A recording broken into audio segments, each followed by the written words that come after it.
Hi, I'm Father Chuck Peak, rector of St. Mark's on the Campus Episcopal Church in Lincoln, Nebraska, and I'm standing here with Taylor Sullivan, a student at UNL, and we're going to look a little bit more about the sights and sounds that you see when you're in an Episcopal church.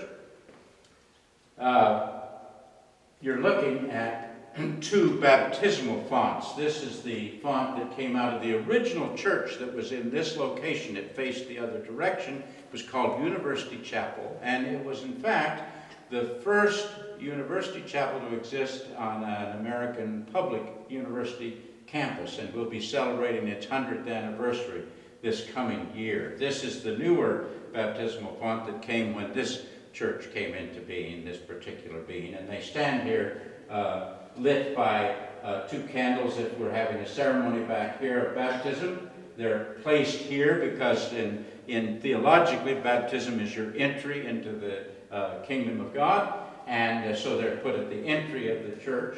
And then you will see there's another one of those crosses we mentioned in another episode to you here. While we're back here, I'm noticing a few different things. One, there's quite a difference in the design of these baptismals. Mm-hmm. Is that just carrying on with time Yes. and ease? Yeah. And then the other thing is that something I've noticed in a lot of churches is the presence of stained glass. Mm-hmm. I know that that's one of the few things that's carried throughout all of church history through many schisms and splits in denominations. Mm-hmm. What's the significance of that, and why do we see it so much? Actually, what you're witnessing as you look at all this is two different philosophies jammed together. These fonts are fairly small. The ancient fonts were large enough that you could take a baby and you could immerse the baby in the baptismal font. And in fact, immersion was the desired course of baptism. As we got into a lot of Protestant influence, that ceremonial decreased and you began to have smaller baptismal fonts that were more symbolic than real. So this is a more modern development, these smaller fonts, but this is a more ancient development. At some point, as they began to build the great cathedrals, they wanted mostly to get a sense of mystery. And the mystery was conveyed by stained glass. Now, this is fairly modern stained glass in that it's mostly shapes and colors. The old stained glass spoke to people who were illiterate and learned from pictorial things. And so they showed saints, they showed scenes from Jesus' life, they showed things that people could not read for themselves because they were illiterate and couldn't read. So it was carrying off the concept similar to like parables and why they were used. Exactly, they were a glass parable. They would tell a story. And then as the Protestant Reformation took place, however, people began to talk about, yes, but beyond a mystery, God does reveal himself to us. We talk about the light of Christ, and so shouldn't the space in which we worship be open and clear and let the sunlight through? And if you go to colonial American churches, or you don't see any of the stained glass, you see these wonderful panes of clear glass that let the light shine through. And as we enter the church, you'll see that there's been a kind of attempt to see if we couldn't combine the two of those with some glass work that is both clear and plain and lets the light through, and has a colored glass theme that goes through it. Well, I look forward to see this. Well, then we'll wander our way into the church. The church, and you can begin again to see as you look at the glass work what I meant by a combination of glass that lets the light through. The colors in the glass are primarily purple, blue, green, gold, the colors we assign to different seasons in the church year, all combined. And the shapes of them, of course, are entirely modern in the sense that they tell a story, but they don't tell a pictorial story. We're in the aisle, and I want to say something about the aisle. The aisle is also symbolic of a journey. If we start our journey with Jesus in the baptismal font back there, then as we grow, we come up this aisle towards the presence of God symbolized in the altar. We're on a journey to a closer relationship with God. And as we walk this aisle week after week, we try to remind ourselves that this journey is continuous. It's a day-at-a-time journey. But we should grow over the course of it. We shouldn't be the same Christians 20 years after we've begun as we were at the beginning. The prayers we learn as little children are wonderful prayers. I did a funeral once for someone who had sung at her funeral when she was 94, "Jesus loves me, this I know." I thought it was a beautiful sentiment. But we should also grow into something more mature besides that childlikeness. So the journey takes place, and just think of, here we are at this place in the church. Sometimes a choir sits here. Ours happens to sit in the loft back there. But this is where you come when you die, and your casket or your ashes are brought right here.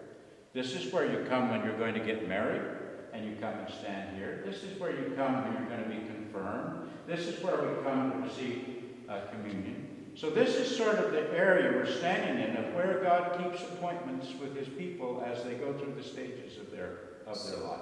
So it's beginnings, endings, sendings. It's a point of refocus and of refocus. It is a refocus. Each week is a refocus, and it begins by being asked to take the journey again. Come, let's get our thoughts together to be in here doing what we're doing, and then at the very end, the last thing that the priest in the Eucharist says is, go. So Go back down and take what you had this morning. So it's a junction point to sum all those things together. It is exactly right. This is the junction point. And above it is the elevated, is the altar of God. There again, a lot of religious controversies over the centuries. Is that an altar, as in a place of sacrifice? Or is that a holy table, as in the commemoration of a meal? Or is it all of those things wrapped into one? I can tell you, as a fairly short person, this is a tall altar, and when you're behind it, you will see people in the Episcopal Church make signs, gestures. They may cross themselves. They may bow. They may actually go down on a knee and genuflect. When a short person is behind that altar and genuflects, they kind of disappear. I can tell you that because my dad was even shorter than I. He was rector here, and he used to regularly disappear back there. The candle that you see burning up there in the red base is the sanctuary light, or it is the commemoration of the fact that the sacrament is celebrated here. And for emergency sakes, taking the sacrament to the hospital or something, some of it is reserved in that little tabernacle that has the Pentecost dove on it. And that light burns whenever the sacrament is in the room. Then the other thing that you'd see as you pass by, and then you've noted these, Taylor, are down these walls. You've seen those what are called Stations of the Cross. Sometime during the notion of going to Jerusalem on the Crusades, the terrible events of the Crusades in which we were sort of the terrorists, we got the notion, though, of where Jesus made his walk to the cross, and people thought, well, we don't have to come to Jerusalem to do that. Although, if you're in Jerusalem, they're well marked down what they think must have been something like the path he took. But you could have emblems of those stations in a church, and you could remember Jesus' walk from his trial to his death. And there are 14 of the stations, some of which have a scriptural background, some of which come from church legend, but all of which help us live into the sacrifice of Christ, which Christians believe somehow affects our salvation. We have different theories of that, but it's not the theory that's important. It is just the fact that somehow in that death we get a chance to be one with God, from whom we may be separated. And so the stations sometimes go up only during Lent, sometimes they stay up. These were hand-carved by a parishioner here, and they were carved to match the wooden candlesticks. But you're looking at a very important item right now. Maybe you can say something about this, Taylor. During this time of the COVID pandemic, a lot of churches have not been able to reach out to their communities at all. And for a place that's all about inclusion and growth and a continuous journey, a halt is one of the worst things we can do. So one of the things we've tried to do here at St. Mark's Episcopal Church is make it so we can broadcast to people remotely so that we're being safe and also still helping people in that journey. Unfortunately, even with the beauty and the amount of light that these modernized stained glass windows do let in, for most modern technology, that's not enough light for us to make it so we're not just a black screen. So we've adapted, and for that's also why you see music stands and this abnormal setup. One of the things we've done to adapt to the lighting needs is we've brought in one of Father Chuck's work lights. It's very unconventional, but it's worked very well, and it's helped us to make a better visual and make people better able to connect through that, through our Facebook Live, our YouTube, and our soon-to-become video series that we're going to do in helping people still grow and feel more welcome in here for when they return. Can you pick that up by its post and lift it up? Yeah. So, Yeah, It's you're in fairly the simple. Catacombs 2020 style. yeah. They ran to the catacombs to shelter from danger, and we're here sheltering in during the COVID, and there's our new catalog. It's worked very well. And while you're here, if you would just grab a picture of the drum here. This is not our drum. This drum belongs to the evangelical, the ELCA Lutherans, who are temporarily sharing our building with us as their new student center is being built. And one of the things they've used a lot in their worship is this piano, which is ours, with this drum. And that just reminds us that people in different cultures and climes worship with different instruments.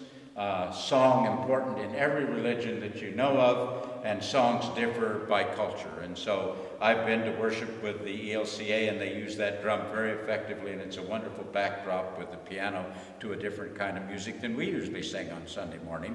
Although sometime we're going to get their pianist and their drummer to come and play for our services as well. So you see a lot of things here that just remind us that Christianity is not a Nebraska religion, a Lincoln religion, an American religion. It's a worldwide religion. And we celebrated that today on the Feast of the Ascension, talking about going to all the world and spreading the gospel. Well, there's a little notion of the gospel coming back home.